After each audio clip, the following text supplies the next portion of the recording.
very difficult question to answer. What you've got to consider is all the different things you have to consider. I can't give away the entire story before the book comes out. You hear a lot of people who think the laws do not apply to them. Well, he's actually a person who can make that the case. And so with that sort of freedom, what would people do? What would anyone do? What would you do? His persona. He's a character. He's a good person, a bad person. He's black and white. He could be sat next to you on the train. He could be walking past you in the street. You just don't know. And that's the beauty of it. You don't know who Robin Harris is. And I'm still trying to work it out. You've got a lot of very set stereotypes, like the crazy bad guy who just wants to take over the world. And that's a very fine ambition if you're, for example, Pinky and the Brain.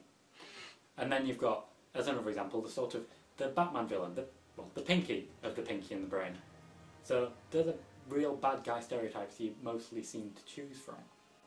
What I want to do is something that's neither Pinky nor Brain. What I want to do is something that's just outside of that.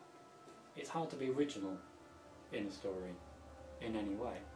It's very clearly defined by morality systems of the world, but when you're someone like he is, your own morality system is much more important.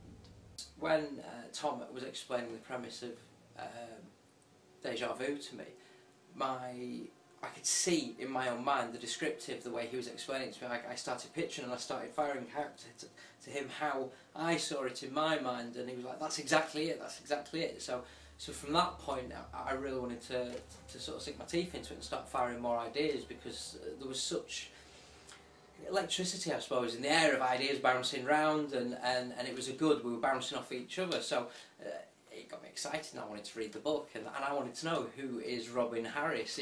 And I wanted people to start going, well, who is Robin Harris? And it was just from that point, yeah, there's something I definitely wanted to get my teeth into. It was originally called something different, named after the main character, who is all first person about. But then it became something else, because when I start writing and then things develop completely away from me. They just run off, and I have to follow if I'm going to write something down. Or I can leave them and then I lose them. They're gone forever. Deja vu is a trick of the mind. A part of memory, a part of remembering things that have happened before or that you haven't seen. I get it a lot where I swear I've dreamt something before, so when it happens I just get a little deja vu.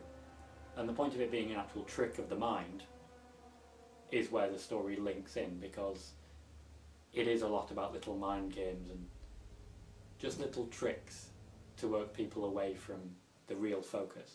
And not in an actual storytelling perspective. I'm not trying to divert attention away from things. More the characters themselves are making a point of diverting attention. You've got a lot of books in the world. You've got a lot of different genres, but ultimately when you make a book in a genre there are certain things that always match that. I always have difficulty describing what Deja Vu is about. I want to say something special, but you can't say that. There's always going to be things that repeat, things that take things from other books, things that aren't original, but maybe set in an original format or an original perspective. In that way it fits in crime thriller, because there's some crimes, there's some murders, there's some general intrigue and suspense, and there's a couple of bullets fired. But I don't want it to be a crime thriller, because I want to bring something new to the table.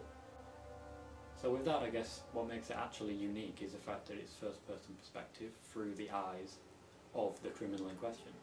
But this isn't like something Dexter.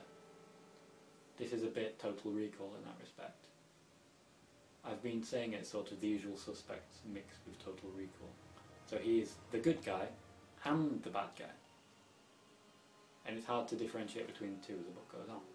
I think the easiest way to say, with the fact that we're working on a limited budget and it's going to be purely online, we needed to use the best marketing available, and specifically social media at the moment, and of course the cheapest, which happen to be both the same thing. Facebook, to start with, we're using Twitter and YouTube. These are all free services. It's just a bit of our time to play around, and there's so many millions of people across the UK alone that have always got a smartphone, for example, and they're on. And with Robin Harris that's going to be in online format. You can download it to your PDA, your iPhone, your Kindle, sorry, whichever one it is you use, and it's there with you always. Concerning Robin Harris, isn't that he is a certain individual, or that they don't know who he is, or like a Kaiser Soze person.